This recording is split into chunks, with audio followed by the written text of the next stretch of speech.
podcast where we bring rational discourse back to our national dialogue. From Manchester, New Hampshire, my name is Jesse Saywell.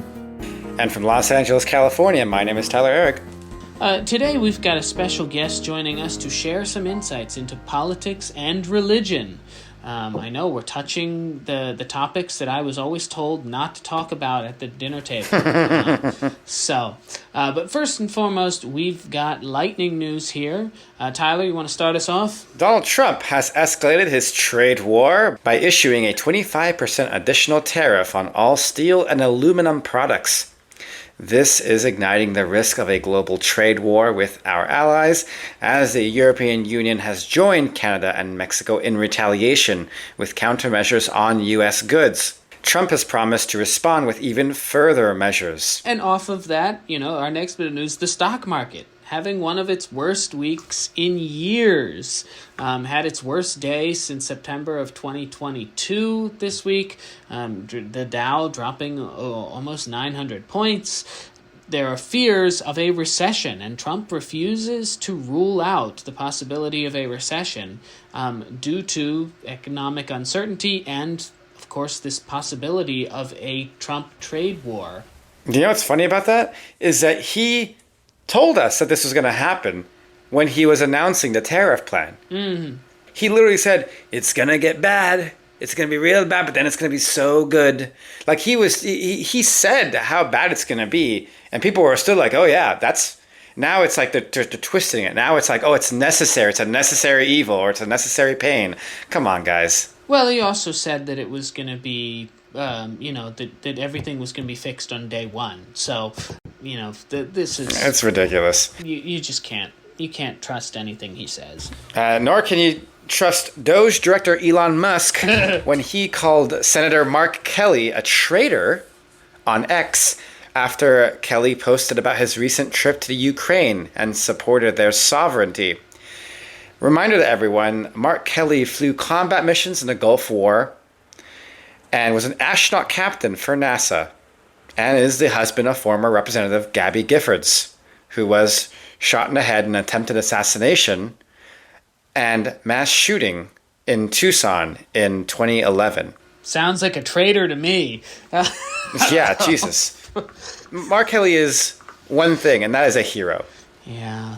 He is a hero, and calling him a traitor for supporting our ally is absolutely ludicrous and just more evidence that we should really not be listening to Elon Musk in any capacity. We're living in the twilight zone. This is just crazy stuff. Like, it's just nuts. Next news here. This was big news here. California Governor Gavin Newsom, my old job, has angered progressives on his new podcast by saying that the issue of transgender athletes in women's sports is, quote, deeply unfair, end quote.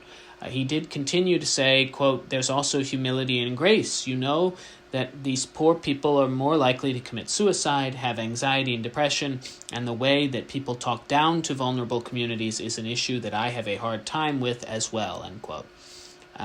He also dismissed the usage of the word or the term Latinx.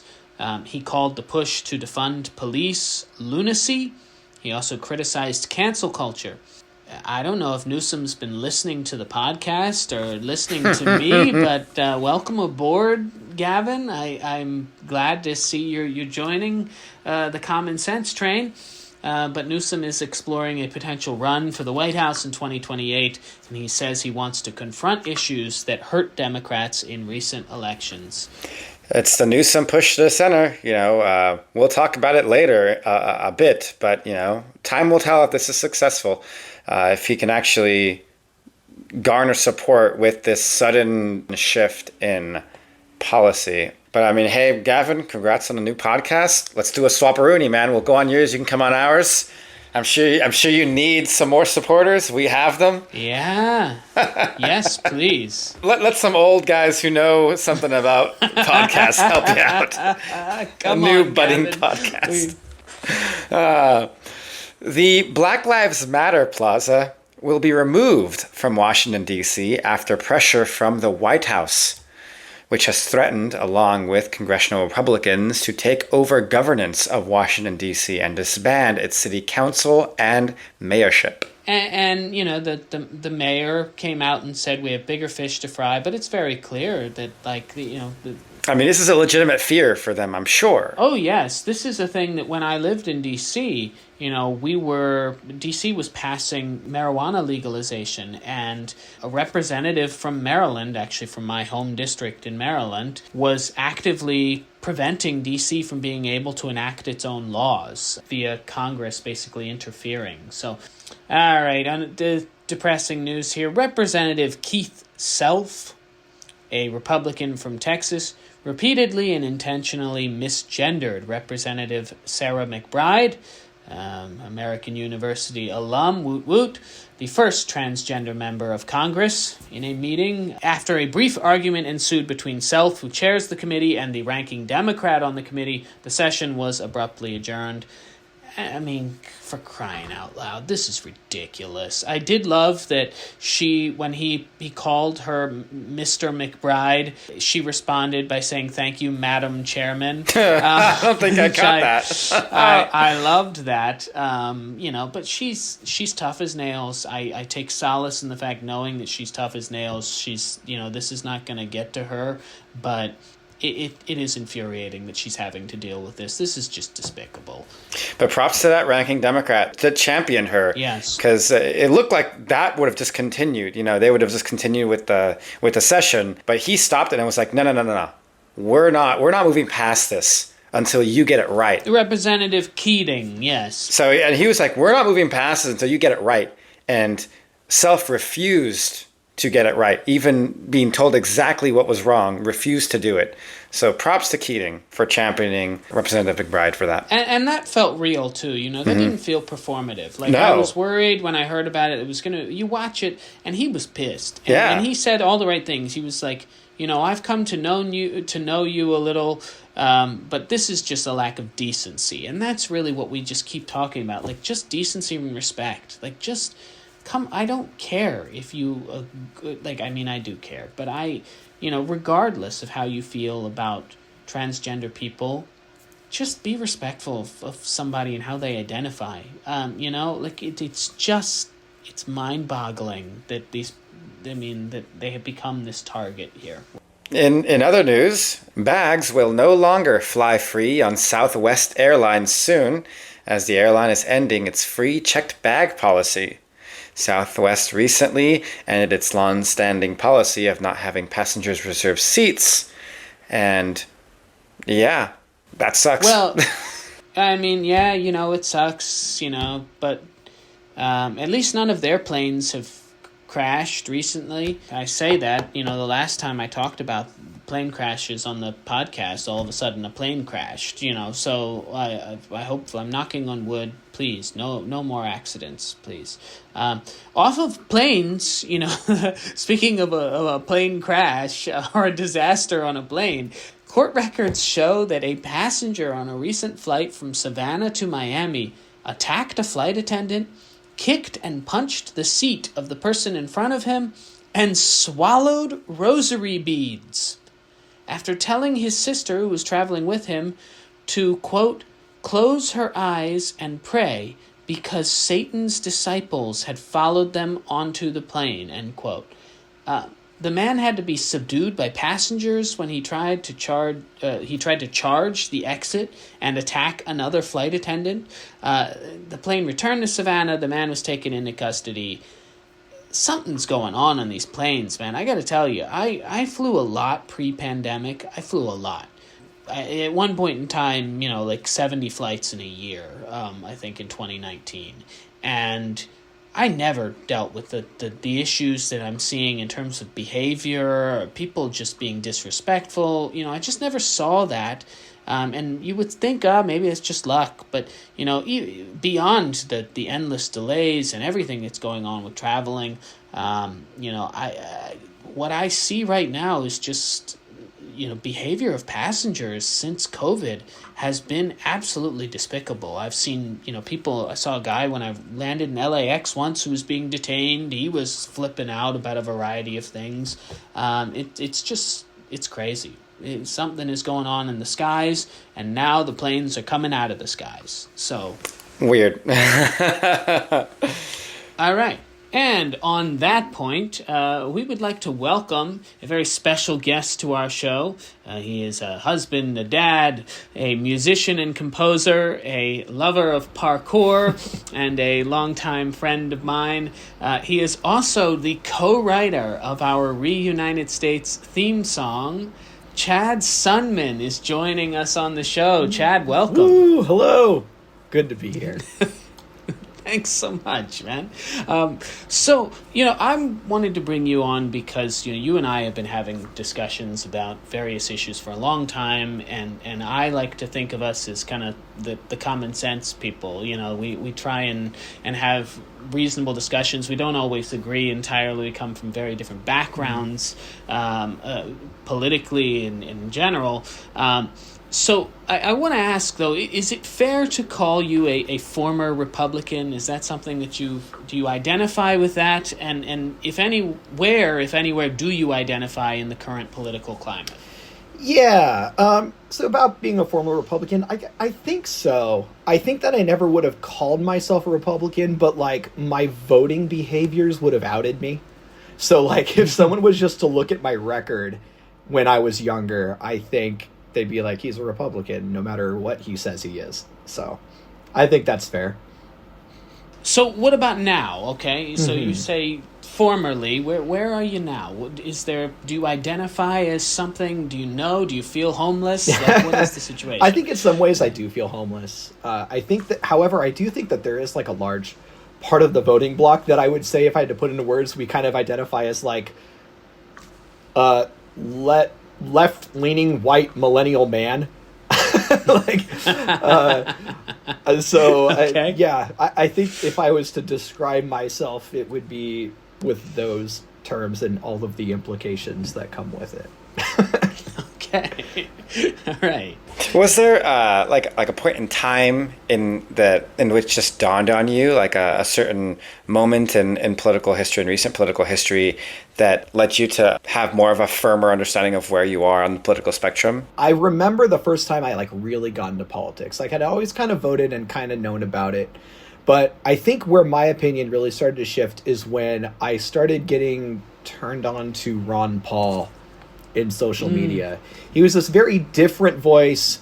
To me, he had a lot of different, he had a way of talking and a lot of common sense solutions, and seemed to buck the popular opinion in the Republican Party. And I had a lot of respect for that.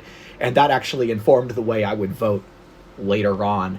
But if I had to point to it, it would have been in my early 20s when Ron Paul was running in the Republican primary and putting his ideas out in the world. So Ron Paul, it's so interesting you mentioned that. Ron Paul was an outsider. Ron Paul was always the, kind of the libertarian outsider perspective. I don't know where his son has ended up, but I don't know what has happened on that front, because I can't imagine Ron Paul agreeing with his son on very many things these days. But he was the outsider candidate. Was there ever a point for you where you see Trump as kind of the outsider candidate in 2016, this person, from outside government trying to blow up things? Trump is an isolationist, similar to, I guess, Ron Paul in some ways. Are there things about Trump and policies that you find appealing in any capacity?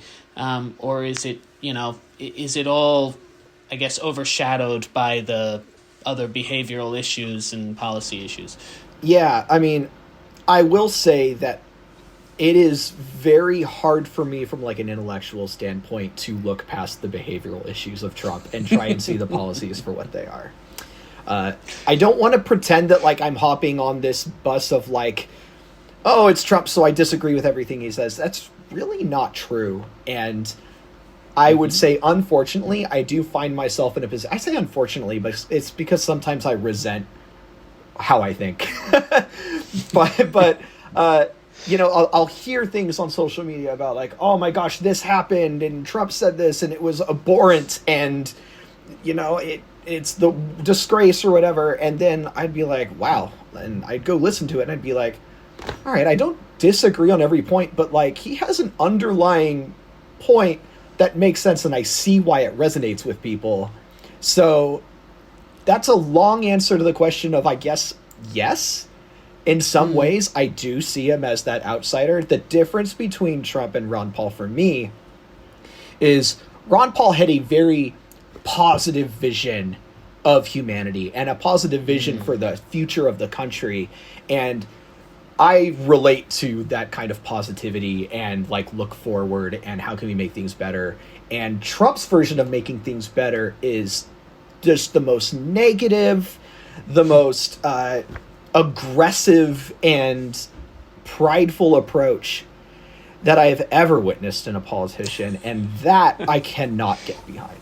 Yeah. So, it makes a lot of given sense. kind of Ron Paul's almost unique outlook in political climate at the time, is there someone currently in politics, or even maybe an up-and-comer in politics, that you've identified that better resonates with that message? Yeah, in terms of congressmen, I think, yes. I think I have looked at, like, congressmen and senators, listening to them give speeches on the House and Senate floor, and thought at the time when I saw it, wow, that person makes a lot of sense. I really like how they approach things. I like the messages they have to give.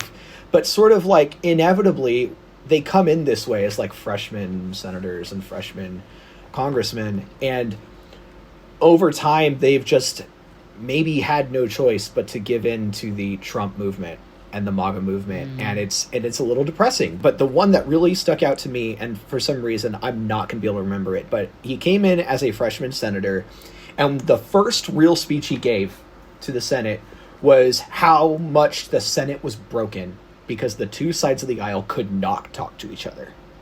And there was just this flagrant disregard for the rules of the floor of the Senate and how things should be carried out and how votes should go. But later on, he just kind of became another of these people who voted down the aisle, didn't really have anything critical to say about anything, and that's not how he started.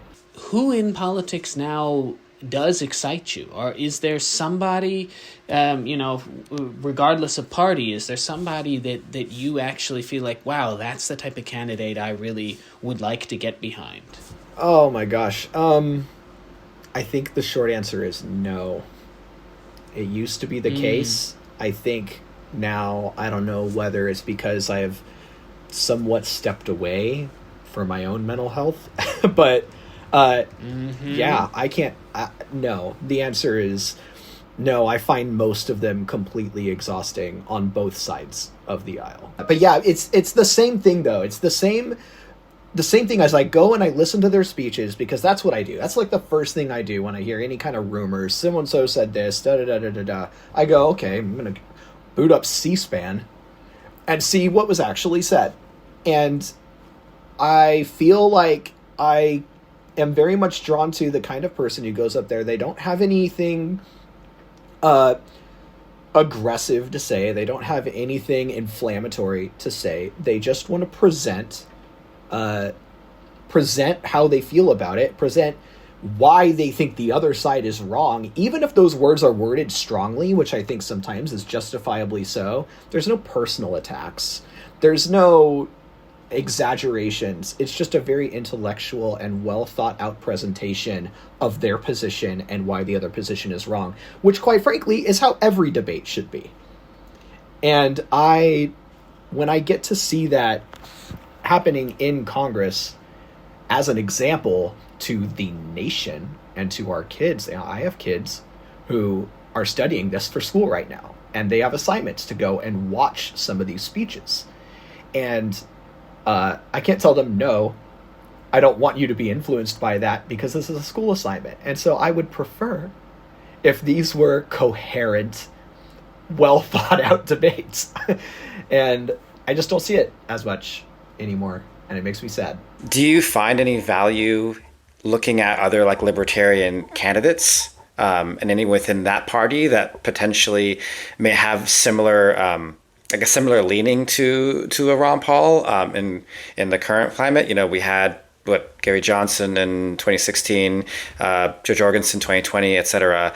Do you find any merit to these other candidates? I think so. I was pretty close to being on like the Gary Johnson bandwagon, although that had a lot more to do with his running mate Bill Weld, who I was a fan of. Kind of the same thing. I liked the way he talked about things, and I liked the message of like Gary Johnson and Bill Weld kind of being on opposite sides of a lot of issues and talking about how they would co-lead the nation. Like, yes, they were president, vice president, but really they would discuss everything together. I found that message to be really intriguing, but I think at the end of the day,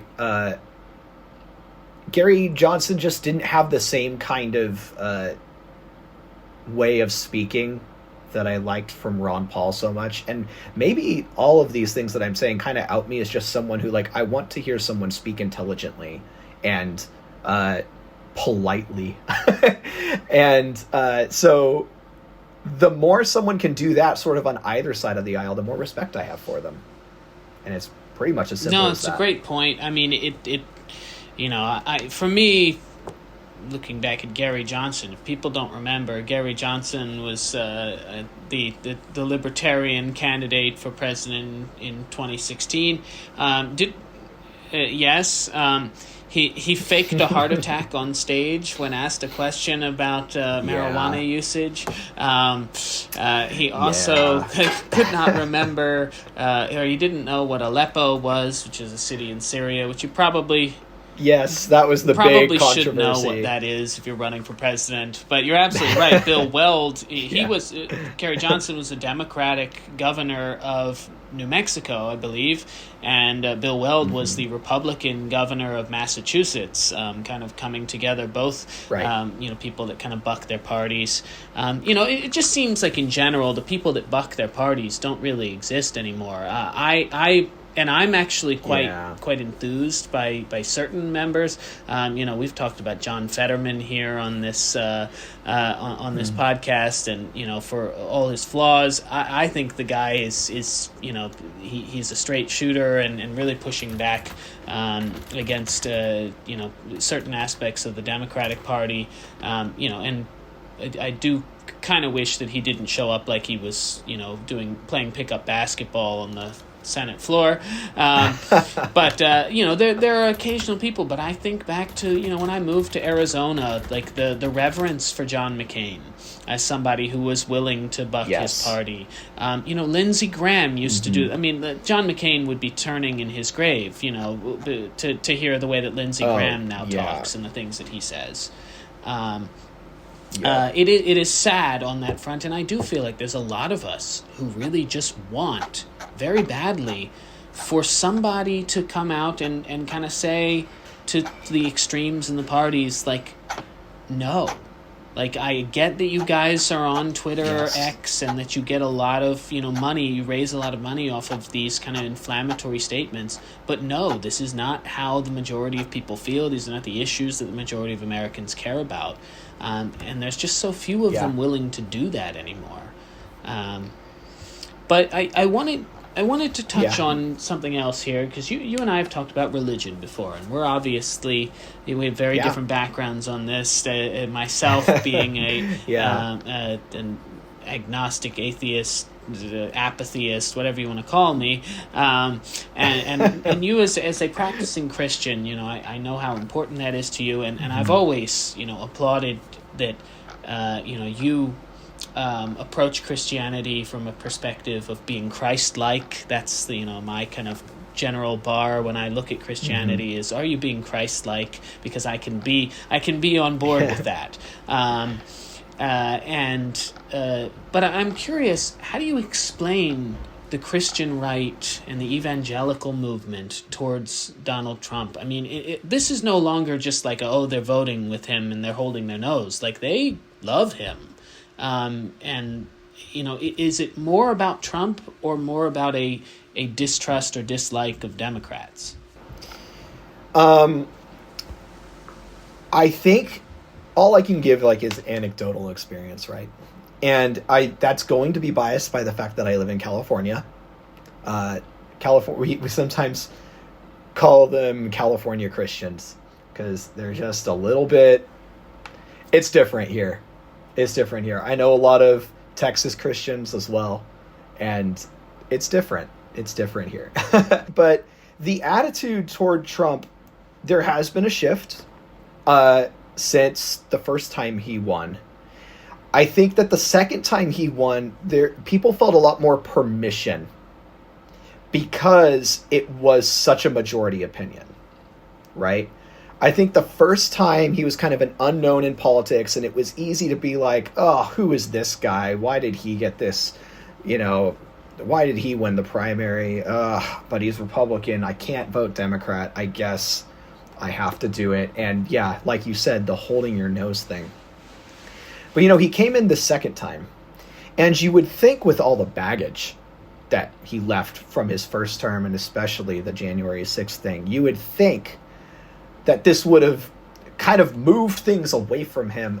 But I actually think it's been the opposite, because from what I am hearing from people, the effect has been, look at all that stuff that happened, and to their opinion, from their perspective, nothing bad happened because of it.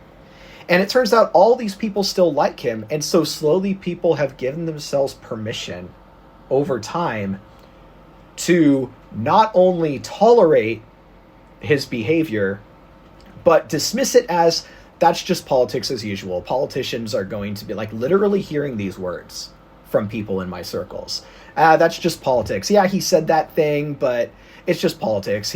That's just normal. He's playing the game, whatever. And they don't take him seriously.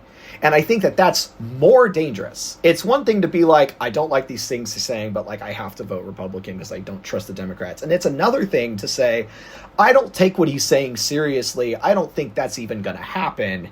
He's just playing politics. And I think what a lot of those people are finding now is just in the first few months of Trump's second presidency is a lot of the things that the people I know were saying he's not serious about it are now happening in earnest.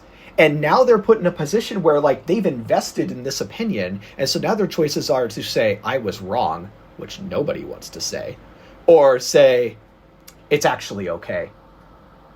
And I think that the second thing is happening in more cases than the other for the people that I know. Yeah, that's such an interesting perspective, and I think you're absolutely right on that. You've got the people who...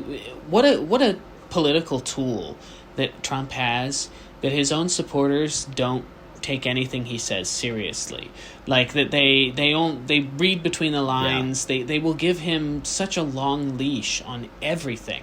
And they don't take him at his word to be fully... I mean, he makes up numbers all the time. It's like, he said that Zelensky's approval rating was 4%. It's 57%. Like these are very easily provable things, right. But he just makes up numbers, even numbers that are good numbers. If it's 80 billion, he'll say that it's 80 trillion. And it's just the because it doesn't matter to these people.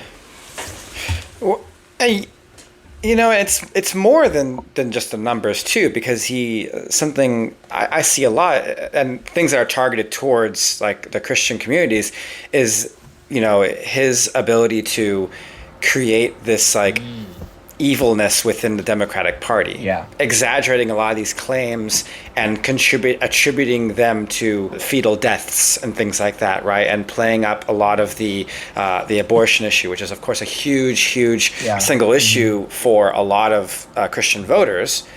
And Trump uses that and attributes that to the Democrats in such insane ways that I think a lot of folks in that community have no option but to vote the other direction. I think you're 100% correct on that. And making it a good versus evil narrative is very, very attractive to the Christian right, because this is not a new thing. We have been, I say we, I wouldn't identify as Christian right anymore, but as a Christian who has known Christianese for quite some time, the concept of good versus evil is something we are ingrained with from the moment we can speak words and sing hymns.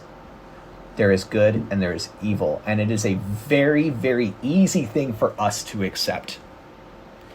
more so than other people, where there's I get the sense from a lot of my atheist friends, or even my Christian friends who grew up atheist and found Christ later, is that is a newer idea for them, that there is a true good and a true evil. Like, yes, we understand some acts are evil, like murder is evil, and helping someone is good, but in the existential sense that there can be something like a physical thing, a person that is good, and a physical entity that is evil, that is a new concept for them, and something that they only thought of in storybooks and legends and stuff. So when Trump is tapping into that, that is resonating with a lot of Christians, because it just contributes to the reality that they've known all along, and they're like, finally, someone's calling it out for what it is.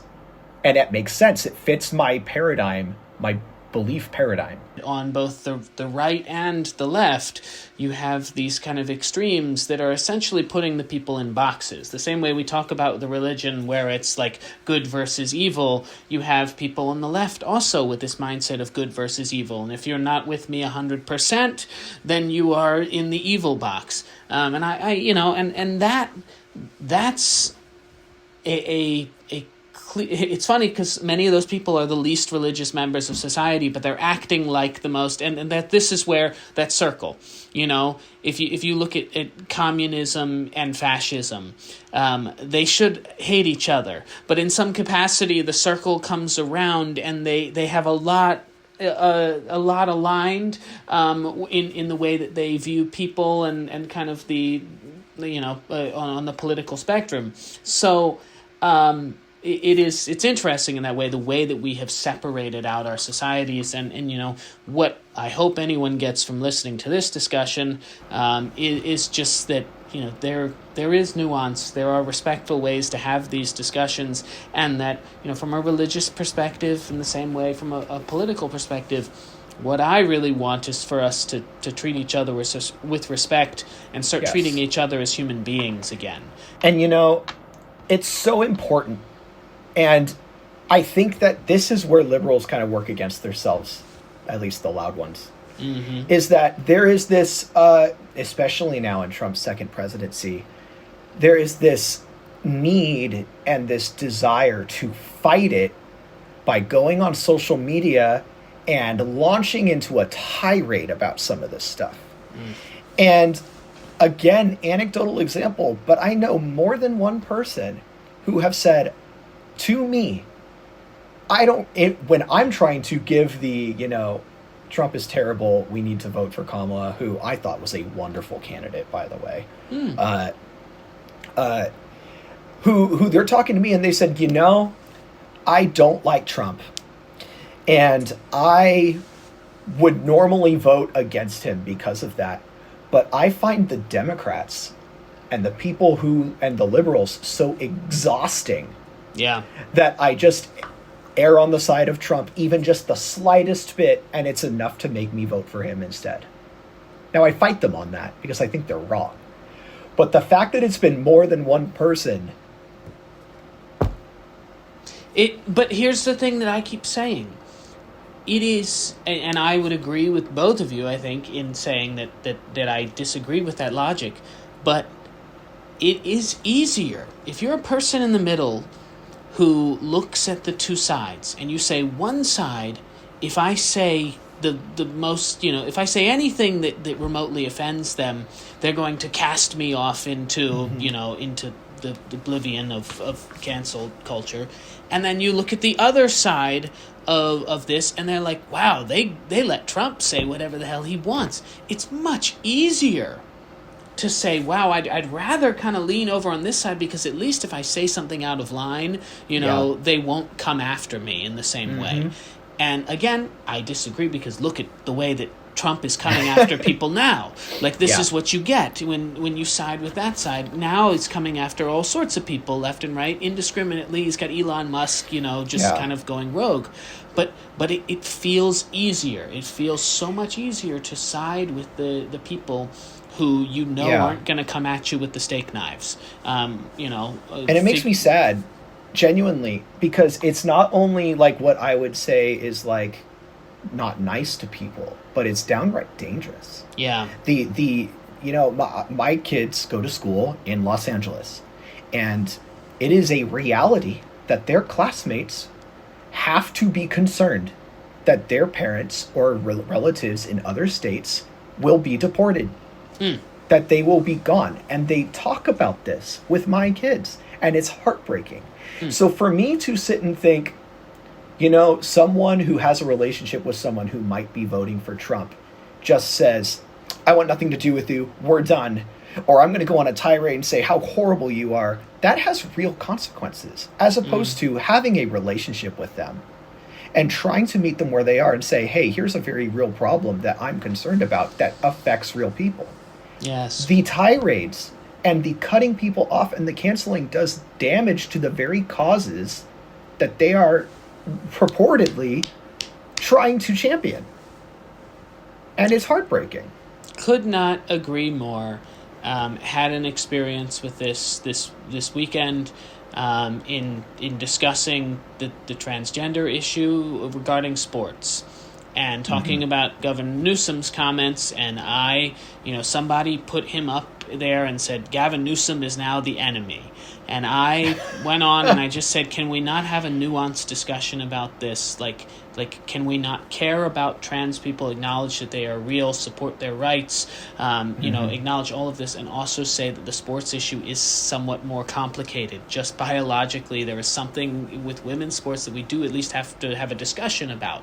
Yeah. And the reaction was, no, you're transphobic. That was, just calling me out for being transphobic, yada, yada, yada. And I sent him a message, and I just said, I wanted to hear your perspective on this, and instead you shut down the conversation.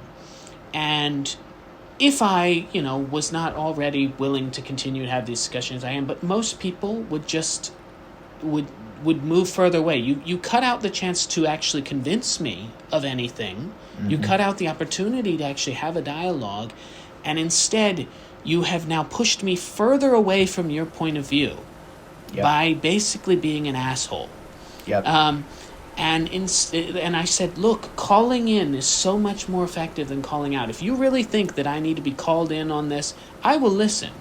But you haven't given me any argument here other than just my way or the highway.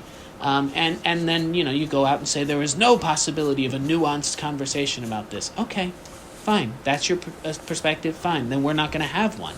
But you're not winning over anyone behaving that way. And you can't pretend like you're doing what's best for them. No.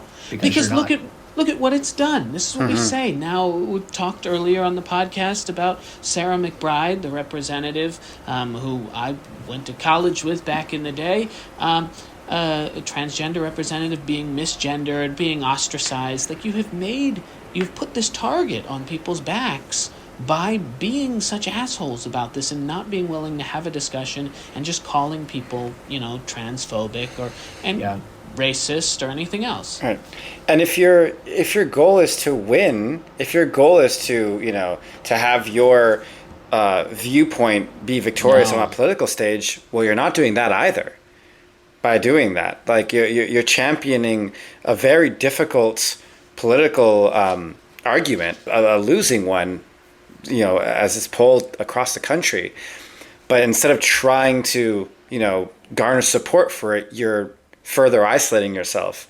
And so you're kind of damning your own argument because you're never going to win on a political stage with that sort of mentality either. And now we have the most, radical kind of anti-trans administration that you could possibly imagine, actively targeting people. And it's absolutely heartbreaking. But on that note, really quick before we let you go here, I wanted to ask about Newsom, because there's the question. You're a California resident, and he came out, and I really liked this. I know a lot of people clearly didn't, but Newsom said basically said that the transgender issue is deeply unfair.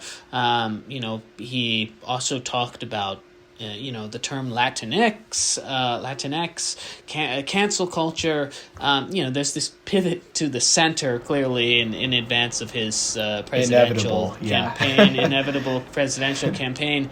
Do you think there is any path with him behaving this way to be able to convince voters on a national level that he could really govern as kind of a common sense Democrat, or is he too already established as being part of the kind of progressive, hyper progressive California liberal? I don't know if this is just me being apathetic or kind of doomsday-ish, but I think Newsom is going to be probably as good of a candidate we're going to get on the Democratic side. And it's not going to matter, because what is going to matter is who is going to kind of carry on the Trump legacy and how effective that they are going to be. I think that if someone can leverage the nation the same way that Trump has, we're going to continue to have that in the White House, regardless of who the Democratic person is. If we don't have that, if we somehow get to something different, and I don't mean better, but just different, I think that will ultimately shape whether Newsom's centrist pivot is successful or not. I think that if the Republican Party somehow and miraculously makes more of a pivot to the center, I think it's going... I know. I know. If we get like another, Mitt Romney or John McCain, I don't know. If the moon turns... I'm not conservative, but that would be very nice if we got that. I would be happy. I would love that. Oh, we would be thrilled. We would be thrilled. I want to go back to having reasonable discussions with people and not, A decorum. Why can't we get the decorum back? That's gone. Right. But genuinely, I think that's the only way that Newsom pivoting to the center isn't a good move. Because someone has to. There are people looking for it. So... whoever's going to provide that is going to get it. You know what I mean? Yeah. So, as long as you're not a woman, apparently. Apparently, sadly. Jeez. Yeah. Sadly, yeah. Well, on that note, thank you so much for joining us, Chad. This has been really insightful. Mm-hmm. I know that your perspective is a really important perspective that people need to hear. Yeah. We're trying to bring on perspectives from people from all around the political spectrum, and your championing of how you treat people is a critical reason why you and I are friends, and in spite of political differences and all of this, and that's what I would just encourage people to think about is, it could have been very easy for either one of us early on in our discussions and interactions to be like, yeah, I don't think we're ever going to really get along, and just, move in different directions, and how less full my life would be because of that, if I had done that. And then also just, we wouldn't be able to have these discussions. I learned so much, and hopefully our listeners as well get to learn a lot. What a great discussion that we've had here today. So thank you so much for the time and for joining us. Absolutely. I appreciate the opportunity. It was really nice to get the thoughts out. Always. All right. Well, thank you again. And, thank you for the theme song as well. We appreciate it. Oh, you're quite welcome. Yeah, sure thing. Thanks, y'all. Chad Sundman, everyone. Thank you. So I think from there we'll move on to our favorite segment, Things We Should All Agree On. And I'll start this week. And my things we can all agree on is that we should never stop learning about our history.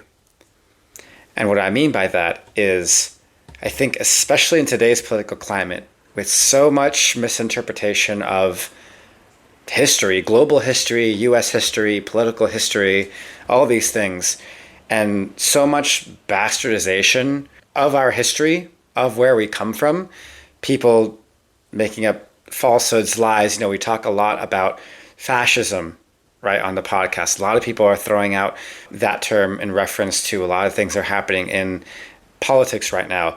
And just as equally, people are pushing against that narrative, saying it's fear-mongering, all these things. But, the understanding of why that is such a focal point right now goes down to history.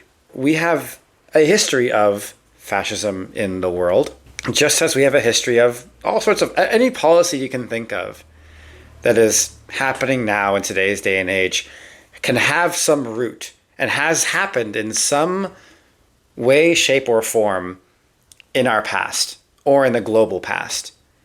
And we can learn from it if we took the time to read about that. So what I tell you guys, the viewers, is whenever you can, don't stop learning and being a student of history. And it's a lot easier than you think. I'm not saying you have to go to the library and grab a book and bury your nose in it for like 2 weeks, right? No, not everyone has time for that. Not everyone even has time to go to the library in the first place to pick up a book, much less read it. I have difficulty reading large books myself, especially history books, which can be dry and dull and difficult to flip through. There's a lot more than one way to arm yourself with knowledge, right? And to study and learn history.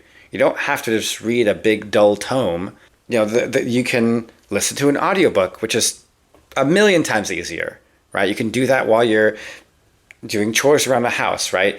You can read articles, excerpts. Hell, you can go on Wikipedia and read a very short Wikipedia article about something in history that had interested you in some way, and you will learn more from reading that article than thinking about, man, I wish I knew something about this point in time, and then never capitalizing on that. Whatever you do, don't stop learning. Don't stop being a student of history, even if it's just history that interests you. That will make you a better person, if you are somebody who is maybe you're not a very political person. I don't know why you're listening to this podcast, but maybe you're not that political a person, right? And instead you find yourself to be interested in say, fashion. Well, why not listen to something about fashion history? Because it all links up. It all connects. You can start at something you're interested in because you want to learn about that. And eventually it will tie in to broader concepts and ideas of history that will make you a smarter person, that will make you a wiser person. Even if it just started with something silly, something that you think is minute but you are very interested in. I don't know, a history of culinary arts. That'll link back up. You'll learn about different cultures and you'll learn how they intersect. You'll learn about things like colonization if you're starting with something like the culinary arts, which again sounds very silly, but it's true. It's true. So be a student of history. It doesn't have to be reading a big dumb textbook. Start with something you like, and you might be surprised at how much you learn about more than just that one topic. That's all I got for you. Jesse, what you got? Well, as a professor, I do push back on the idea of big, dumb textbooks. But just saying that, that there are still some value to these things called books. You may not have seen one recently or opened one or flipped through these things called pages. But they still do have some value. But no, I echo your sentiments entirely. I'm obviously I'm a bit of a history nerd. I always have been. I am very willing to admit that I cannot wait for the 250th anniversary of the battles of Lexington and Concord and the shot heard round the world. It's going to be reenactments, all sorts of stuff. I am going. That's the beginning of the American Revolution. I'm going in April. Well, that's You make my point. If reading books is a daunting thing, do something like that. I was going to make is that's a way that I am engaging in history, in a really firsthand way, rather than just listening to a podcast or reading or whatnot. But yes, you make a great point. History is so important. I realize that the way we teach it so often is so bad. Like, people teach history so poorly. And they have made it, like there's only one specific way to teach a history course or whatever. And I find that, as an educator, I find that frustrating. But understanding what has become before you makes the world that we live in easier. I tell my students this regularly when we talk about issues of the past and how difficult things have been in the past. It makes it easier for them to live in the world now, knowing that people have overcome things in the past. And so it's not always just depressing. But anyway, my things that we should all agree on for this week actually came to me when I was in the barber's chair this morning. My barber, who is a Kurdish Iraqi immigrant, has been in the United States for 25 years this July, and he's very proud of that.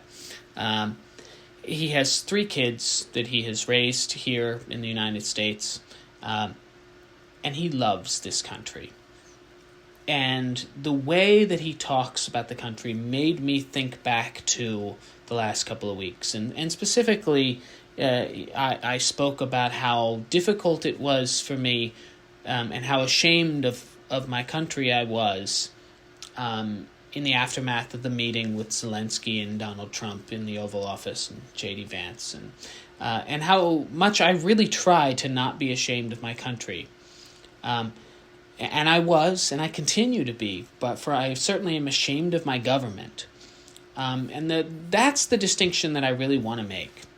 You can be ashamed of your government, you can hate your government, but I really would strongly encourage you to not hate the country.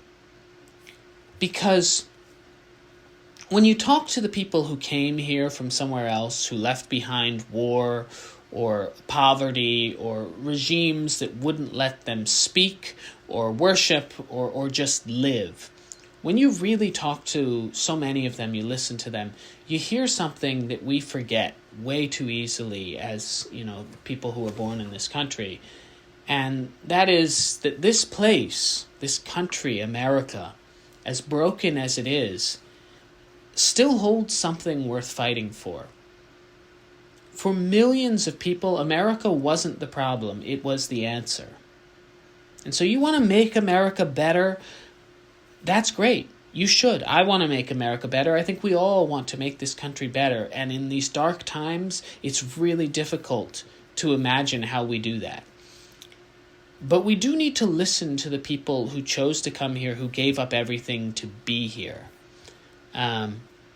Because, if they can find something to love in this place, if a Kurdish Iraqi who came to this country within 2 years of 9/11 happening and then having to deal with treatment and ostracization and degrading language about people from the Middle East in the United States in the aftermath of 9/11, if he can love this country so much and the opportunities that it has provided him and continues to provide his family, then we need to be looking harder. So many of us need to be looking harder for the things in our country that we love and appreciate and respect, because otherwise, what do we have to fight for? This country, the United States, is the best example and the best chance we have at creating a more just, fair world. It's also the best chance that opposing forces have of creating a less fair and just world. That's why they have infiltrated aspects of our society. That's why we're in this situation. We're in this constant struggle. But the United States of America is the world's best hope. It still maintains to be the world's best hope because it is the most functional interracial, multi-ethnic democracy in the history of the world. And it is clearly hanging on by a thread, but we have something to fight for, and don't forget that. Because there are so many people who want to come to this country, who would absolutely give anything to be citizens of this country, to be able to come here and escape parts of the world that are deeply, deeply troubling. Don't forget how lucky you are to be here. With that being said, also acknowledge that there are serious threats from within, and that certain people are going to be leaving this country. And that certain people may have to leave this country out of fear and out of danger to their livelihoods, to their existence, and that is something that we need to be fighting back against. And that's the government. That is the government. The government and the country are not the same thing. That's what I got for you. It makes the fight for our democracy and the fight for the perseverance of our country all the more important for us. Because if it's not for us, it's for the people who came before us, right? Our parents. If we're the children of immigrants or the grandchildren, great grandchildren of immigrants, no matter what generation of your family came to this country, at some point they did. And they came here for that very same reason. So if not for your sake, it's know that at some point in your history was somebody who came to America because it was the greatest option, and you are fighting for that dream, and so that dream continue. And listening to him today, I thought about you sharing the story of your grandfather, and that remarkable story that you shared several weeks ago with us, that was just so incredibly touching, and that really resonated with me, and I found myself today just wanting to again remind myself how lucky I am to have been born here, even under these dark times that we're living through. There are so many places around the world in which people are suffering, and we live such levels of comfort in comparison generally, and have so many freedoms that others do not. So one thing that I never agreed with my grandpa about this specifically, but I understood the sentiment during Trump's first term.